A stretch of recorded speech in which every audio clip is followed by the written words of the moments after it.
Hi ಹಾಲ್ ಬೆಂಡೆಕಾಯಿಯಲ್ಲಿ ಕಡಲೆ ಹಿಟ್ಟಿನ ಮಿಶ್ರಣ ಒಂದ್ಸತಿ ಟ್ರೈ ಮಾಡಿ. ಟೇಸ್ಟ್ ಅಂತೂ ಅಲ್ಟಿಮೇಟಾಗಿ ತುಂಬಾ ಚೆನ್ನಾಗಿರುತ್ತೆ. ಫಸ್ಟ್ ಆದರೆ ನಾನು ಬೆಂಡೆಕಾಯಿ ಒಂದು 3/4 kg ಅಷ್ಟು ಬೆಂಡೆಕಾಯಿ ತೊಗೊಂಡು ವಾಶ್ ಮಾಡಿಬಿಟ್ಟು ಚೆನ್ನಾಗಿ ಒಂದು ಬಟ್ಟೆ ತೊಗೊಂಡು ಕಾಟನ್ ಬಟ್ಟೆ ಎತ್ಕೊಂಡು ನೀರು ಇಲ್ದಿರ ಚೆನ್ನಾಗಿ ಅದನ್ನು ಒರೆಸ್ಬಿಟ್ಟು ಈ ಥರ ಸೈಜಲ್ಲಿ ಕಟ್ ಮಾಡ್ಕೊಂಡು ಇಟ್ಕೋಬೇಕು. ಈ ಥರ ಜಾಸ್ತಿ ದೊಡ್ಡದಾಗಿರಬಾರ್ದು. ಈ ಥರ ಸೈಜಲ್ಲಿ ಕಟ್ ಮಾಡ್ಕೊಂಡು ಒಂದು ಸೈಡ್ ಇಟ್ಕೊಂಬಿಡೋಣ. ಒಂದು ಸ್ಟವ್ ಮೇಲೆ ಒಂದು ನಾನ್ ಸ್ಟಿಕ್ ಅನ್ನೋದು ಪ್ಯಾನನ್ನು ತೊಗೊಂಡಿದ್ದೀನಿ. ಒಂದು 5ರಿಂದ 6 ಟೇಬಲ್ ಸ್ಪೂನ್ ಅಷ್ಟು ಆಯಿಲ್ ಅನ್ನೋದು ಸೇರಿಸ್ಕೊಂಡಿದ್ದೀನಿ. ಒಂದು ಗಡ್ಡೆ ಆಗುವಷ್ಟು ಬೆಳ್ಳುಳ್ಳಿ ತೊಗೊಂಡು ಚಿಕ್ಕದಾಗಿ ಶಾಪ್ ಮಾಡ್ಕೊಂಡು ಸೇರಿಸ್ಕೊತಾ ಇದ್ದೀನಿ. ಜಜ್ಜಿಬಿಟ್ಟು ಬೇಕಾದ್ರೂ ಹಾಕ್ಕೋಬೋದು, ಬಟ್ ಈ ಥರ ಶಾಪ್ ಮಾಡಿ ಹಾಕೋದ್ರಿಂದ ನಾವು ತಿನ್ನೋವಾಗ ತುಂಬಾ ಚೆನ್ನಾಗಿ ನಮಗೆ ಬಾಯಿಗೆ ಸಿಗೋವಾಗ ತುಂಬ ಟೇಸ್ಟಿಯಾಗಿರುತ್ತೆ. ಒಂದು ಸ್ವಲ್ಪ ಕರಿಬೇವು ಅನ್ನೋದು ಸೇರಿಸ್ಕೊತಾ ಇದ್ದೀನಿ. ಕರಿಬೇವು ಸೇರಿಸ್ಮೇಲೆ ಒಂದು ಸ್ವಲ್ಪ ಫ್ರೈ ಮಾಡ್ಕೊಂಡ್ಮೇಲೆ ನಾವು ಹಚ್ಕೊಂಡು ಇಟ್ಕೊಂಡಿದ್ವಲ್ಲ ಬೆಂಡೆಕಾಯಿನ ಅದನ್ನು ಸೇರಿಸ್ಕೊತಾ ಇದ್ದೀನಿ. ಇದು low to medium flame adjust ಮಾಡಿಕೊಂಡೆ ನಾವು ಫ್ರೈ ಅನ್ನೋದು ಮಾಡ್ಕೋಬೇಕಾಗುತ್ತೆ. ಬೆಂಡೆಕಾಯಿ ಫ್ರೈ ಯಾರಿಗೂ ಇದು ಬೆಂಡೆಕಾಯಿ ಫ್ರೈ ಅಂದ್ರೇ ಇಷ್ಟನೇ ಆಗೋದಿಲ್ಲ. ಮಕ್ಕಳಿಗೆ ಎಲ್ಲ ದೊಡ್ಡವ್ರು ಕೂಡ ಇಷ್ಟ ಆಗಲ್ಲ, ಅಯ್ಯೋ ಬೆಂಡೆಕಾಯಿ ಯಾರಪ್ಪ ಅಂತ. ಬಟ್ ಇದು ಹೆಲ್ತ್ಗೆ ತುಂಬಾ ಒಳ್ಳೆಯದು. ಬಟ್ ಈ ಥರ ಮಾಡಿಕೊಡಿ, ಎಲ್ಲರಿಗೂ ಇಷ್ಟ ಆಗುತ್ತೆ. ಇದು ಚಪಾತಿಗೆ ರೈಸ್ಗೆ ತುಂಬಾ ಚೆನ್ನಾಗಿರುತ್ತೆ. ಇದು ಒಂದ್ಸತಿ ಟ್ರೈ ಮಾಡಿ. ಮಕ್ಕಳಿಗೂ ಅಷ್ಟೇ ಈ ಥರ ಮಾಡಿಕೊಡಿ, ತುಂಬಾ ಇಷ್ಟಪಟ್ಟು ತಿಂತಾರೆ. ಇದು ಕ್ಲೀನಾಗಿ ಮಿಕ್ಸ್ ಮಾಡ್ಕೊಂಡ್ಬಿಡ್ಬೇಕು. ಇದು ಆಗೋ ಸ್ವಲ್ಪ ಲೇಟ್ ಆಗುತ್ತೆ, ಟೇಸ್ಟ್ ಮಾತ್ರ ತುಂಬಾ ಚೆನ್ನಾಗಿರುತ್ತೆ. ಇದು ಯಾಕಂದರೆ ಅದು ಲೋಳೆ ಥರ ಅಂಟಿರುತ್ತಲ್ಲ, ಅದೆಲ್ಲ ಆಗಬೇಕು ಅಂದರೆ ಒಂದು 10 ನಿಮಿಷ ಬೇಕಾಗುತ್ತೆ ನಮಗೆ. ಅದಕ್ಕೆ ನಾನ್ ಸ್ಟಿಕ್ ನಮ್ಮ ಪ್ಯಾನನ್ನು ತೊಗೋಬೇಕಾಗುತ್ತೆ. ಮಾಮೂಲಿ ತೊಗೊಂಬಿಟ್ರೆ ಕೆಳಗಡೆ ಎಲ್ಲ ಅಂಟ್ಕೊಂಡ್ಬಿಟ್ಟಿರುತ್ತೆ, ಬ್ಲ್ಯಾಕ್ ಥರ ಆಗ್ಬಿಡುತ್ತೆ. ಅದಕ್ಕೆ ನಾನ್ ಸ್ಟಿಕ್ ಇದ್ದರೆ ನಾನ್ ಸ್ಟಿಕ್ಕಲ್ಲಿ ಮಾಡ್ಕೊಳ್ಳಿ, ತುಂಬ ಚೆನ್ನಾಗಿ ಬರುತ್ತೆ.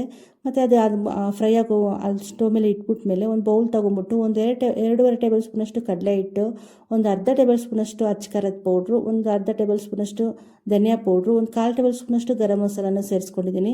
ಖಾರಕ್ಕೆ ನೀವು ಎಷ್ಟು ಬೇಕೋ ಅಷ್ಟು ಖಾರ ನೋಡ್ಕೊಂಡು ಹಾಕ್ಕೊಳ್ಳಿ. ಇದು ಸ್ವಲ್ಪ ಖಾರ ಇರೋದ್ರಿಂದ ನಾನು ಒಂದು ಅರ್ಧ ಟೇಬಲ್ ಸ್ಪೂನಷ್ಟು ಸೇರಿಸ್ಕೊಂಡಿದ್ದೀನಿ. ಈ ಥರ ಮಿಶ್ರಣ ಮಾಡಿಬಿಟ್ಟು ಹಾಕಿ ನೋಡಿ, ತುಂಬಾ ಚೆನ್ನಾಗಿರುತ್ತೆ. ಇದೆಲ್ಲ ಹಾಕಿದ್ಮೇಲೆ ನೀಟಾಗಿ ಮಿಕ್ಸ್ ಮಾಡ್ಕೊಂಬಿಟ್ಟು ಇದೊಂದು ಸ್ವಲ್ಪ ನೀರು ಹಾಕ್ಬಿಟ್ಟು ಚೆನ್ನಾಗಿ ಗಂಟು ಇಲ್ದಿರೇ ಚೆನ್ನಾಗಿ ಇದನ್ನು ಕಲಿಸ್ಕೋಬೇಕು. ಇವಾಗ ಇದರಲ್ಲಿ ಉಪ್ಪು ಆ ಥರ ಏನೂ ನಾನು ಸೇರಿಸಿಲ್ಲ. ಬರೀ ಕಡಲೆ ಹಿಟ್ಟು, ಅಚ್ಚಕಾರದ ಪೌಡ್ರು, ಧನಿಯಾ ಪೌಡ್ರು ಮತ್ತು ನೀರನ್ನು ಸೇರಿಸ್ಕೊಂಬಿಟ್ಟು ಗರಂ ಮಸಾಲೆ ಸೇರಿಸ್ಕೊಂಡು ಗಂಟಿಲ್ದ್ರೆ ಚೆನ್ನಾಗಿ ಮಿಕ್ಸ್ ಮಾಡಿಕೊಂಡ್ರೆ ಸೈಡ್ಗೆ ಇಟ್ಕೊಂಬಿಡೋಣ. ಈ ಥರ ಮಾಡಿದ್ರೆ ಬೆಂಡೆಕಾಯಿ ಪಲ್ಯ ಅನ್ನೋದು ತುಂಬಾ ಟೇಸ್ಟಿಯಾಗಿರುತ್ತೆ. ಯಾಕಂದರೆ ನಾವು ಒಂದೇ ಥರ ಮಾಡಿ ನಮಗೂ ಬೇಜಾರಾಗಿರುತ್ತೆ, ತಿನ್ನೋಕ್ಕೆ ಕೂಡ ನಮ್ಗೆ ಇಷ್ಟ ಆಗಲ್ಲ. ಬಟ್ ಈ ಥರ ಟ್ರೈ ಮಾಡಿ, ಸಖತ್ತಾಗಿರುತ್ತೆ. ಇದನ್ನು ಸೈಡ್ಗೆ ಇಟ್ಕೊಂಬಿಟ್ಟು ನಾವು ಸ್ಟವ್ ಮೇಲೆ ಆಲ್ರೆಡಿ ಇಟ್ಟಿದ್ವಲ್ಲ ಅದು ಫ್ರೈ ಆಗೋಕ್ಕೆ ನೋಡಿ, ಒಂದು ಸ್ವಲ್ಪ ಲೋಳೆ ಅನ್ನೋದು ಬಿಟ್ಕೋತಾ ಐತೆ. ಅದನ್ನು ಹಂಗೆ ಫ್ರೈ ಮಾಡ್ಕೋಬೇಕು. ಇನ್ನೊಂದು 2 ನಿಮಿಷ ಇದನ್ನು ಚೆನ್ನಾಗಿ ಫ್ರೈ ಮಾಡ್ಕೋಬೇಕಾಗುತ್ತೆ. ಹೈ ಫ್ಲೇಮಲ್ಲಿ ಇಟ್ಕೊಂಡು ಫ್ರೈ ಮಾಡಬೇಡಿ, ಯಾಕಂದರೆ ಮೇಲೆ ಸಿದೋದೊಂಥರ ಬ್ಲ್ಯಾಕ್ ಥರ ಇರುತ್ತೆ, ಬಟ್ ಒಳಗಡೆ ಎಲ್ಲ ಹಂಗೆ ಇರುತ್ತೆ. ಇದಕ್ಕೆ ಇವಾಗ ಸೇರಿಸ್ತಾ ಇದ್ದೀನಿ ಇನ್ನು ಸಾಲ್ಟ್ ಅನ್ನೋದು ರುಚಿಗೆ ಎಷ್ಟು ಬೇಕೋ ಅಷ್ಟು ಸೇರಿಸ್ಕೊತಾ ಇದ್ದೀನಿ. ಮತ್ತು ಒಂದು 1/4 ಟೇಬಲ್ ಸ್ಪೂನಷ್ಟು ಅರಿಶಿನ ಸೇರಿಸ್ಕೊತಾ ಇದ್ದೀನಿ. ಅರಿಶಿನ ಹಾಕೋದ್ರಿಂದ ಅದು ಲೋಳೆ ಇರುತ್ತಲ್ಲ ಅದೆಲ್ಲ ಕ್ಲೀನಾಗಿ ಬೇಗ ಫ್ರೈ ಆಗುತ್ತೆ. ಇದನ್ನು ಚೆನ್ನಾಗಿ ಮಿಕ್ಸ್ ಮಾಡ್ಕೊಂಬಿಟ್ಟು ಒಂದು 5 ನಿಮಿಷ ಚೆನ್ನಾಗಿ ಇದನ್ನು ಒಂದು ಫ್ರೈ ಮಾಡ್ಕೋಬೇಕು. ಅದು ಲೋಳೆ ಬಲೆಲ್ಲ ಬಿಟ್ಕೋಬೇಕು. ನಾವು ಈ ಥರ ಎತ್ಕೊಳ್ಳೋಕೆ ಅಂಟು ಥರ ಇರಬಾರ್ದು ನೋಡಿ, ಈ ಥರ ಇರಬೇಕು. ಅಲ್ಲಿವರೆಗೂ ಚೆನ್ನಾಗಿ ನಾವು ಇದನ್ನು ಫ್ರೈ ಮಾಡ್ಕೋಬೇಕಾಗುತ್ತೆ. ಇದು ಮಾಡೋದು ಕಷ್ಟ ಆಗುತ್ತೆ, ಬಟ್ ಟೇಸ್ಟ್ ಮಾತ್ರ ತುಂಬಾ ಚೆನ್ನಾಗಿರುತ್ತೆ. ಯಾಕಂದರೆ ಬೆಂಡೆಕಾಯಿ ಪಲ್ಯನೇ ಮಾಡೋದೇ ಸ್ವಲ್ಪ ಲೇಟ್ ಆಗುತ್ತೆ, ಟೇಸ್ಟ್ ಮಾತ್ರ ತುಂಬಾ ಚೆನ್ನಾಗಿರುತ್ತೆ. ನೋಡಿ ಎಷ್ಟು ನಾನು 3/4 kg ಅಷ್ಟು ತೊಗೊಂಡಿದ್ದು, ಬಟ್ ಎಷ್ಟು ಆಗೈತೆ ಅಂದ್ಬಿಟ್ಟು ಅಂತ. ಇವಾಗ ಇದು ಆಗೈತಲ್ಲ, ನಾವು ಮಿಕ್ಸ್ ಮಾಡ್ಕೊಂಡಿದ್ವಲ್ಲ ಕಡಲೆ ಹಿಟ್ಟನ್ನು, ಅದನ್ನು ಸೇರಿಸ್ಕೋಬೇಕು. ಇದನ್ನು ಮಿಕ್ಸ್ ಮಾಡೋವಾಗ ನಾವು ಸ್ಟವ್ ಅನ್ನೋದು ಲೋ ಫ್ಲೇಮಲ್ಲಿ ಇಟ್ಕೊಂಡೆ ಮಿಕ್ಸ್ ಮಾಡಿಕೊಂಡು ಇದನ್ನು ಬೆರೆಸ್ಕೋಬೇಕಾಗುತ್ತೆ. ಚೆನ್ನಾಗಿ ಇದನ್ನು ಕಲಿಸ್ಕೊಂಡ್ಬಿಡ್ಬೇಕು.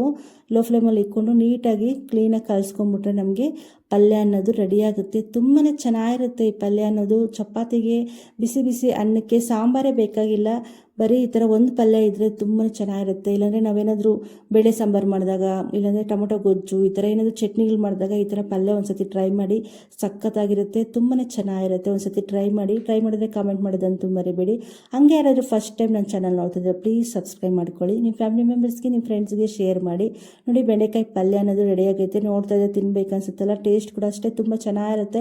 ಟ್ರೈ ಮಾಡಿದ್ರೆ ಕಾಮೆಂಟ್ ಮಾಡೋದಂತೂ ಮರಿಬೇಡಿ. ನಾನು ಬಿಸಿ ಬಿಸಿ ಅನ್ನಕ್ಕೆ ನಾನು ಹಾಕ್ಕೋತಾ ಇದ್ದೀನಿ, ತುಂಬಾ ಟೇಸ್ಟಿಯಾಗಿರುತ್ತೆ. ಬರೀ ಸಾಂಬಾರು ಕೂಡ ಬೇಕಾಗಿರಲ್ಲ, ಬರೀ ಇದೊಂದು ಪಲ್ಯ ಇದ್ದರೆ ಸಾಕು, ಹೊಟ್ಟೆ ತುಂಬ ಊಟ ಮಾಡ್ಬೋದು, ತುಂಬಾ ಚೆನ್ನಾಗಿರುತ್ತೆ. ಐ ಹೋಪ್ ನಿಮಗೆ ಈ ವಿಡಿಯೋ ಇಷ್ಟ ಆಗೈತೆ ಅಂದ್ಕೊಂಡಿದ್ದೀನಿ. ಇಷ್ಟ ಆಗಿದೆ ನಿಮ್ಮ ಫ್ಯಾಮಿಲಿ ಮೆಂಬರ್ಸ್ಗೆ, ನಿಮ್ಮ ಫ್ರೆಂಡ್ಸ್ಗೆ ಶೇರ್ ಮಾಡಿ. ಹಂಗೆ ಯಾರಾದರೂ ಫಸ್ಟ್ ಟೈಮ್ ನನ್ನ ಚಾನಲ್ ನೋಡ್ತಾ ಇದ್ದರೆ ಪ್ಲೀಸ್ ಸಬ್ಸ್ಕ್ರೈಬ್ ಮಾಡ್ಕೊಳ್ಳಿ. ಹಂಗೆ ನನ್ನ ಚಾನಲಲ್ಲಿ ಸ್ನ್ಯಾಕ್ಸ್ ರೆಸಿಪೀಸ್ ಎಲ್ಲ ಇರುತ್ತೆ, ನಿಮ್ಮ ಟೈಮ್ ಇದ್ದರೆ ಒಂದು ಸತಿ ವಾಚ್ ಮಾಡಿ. Thank you for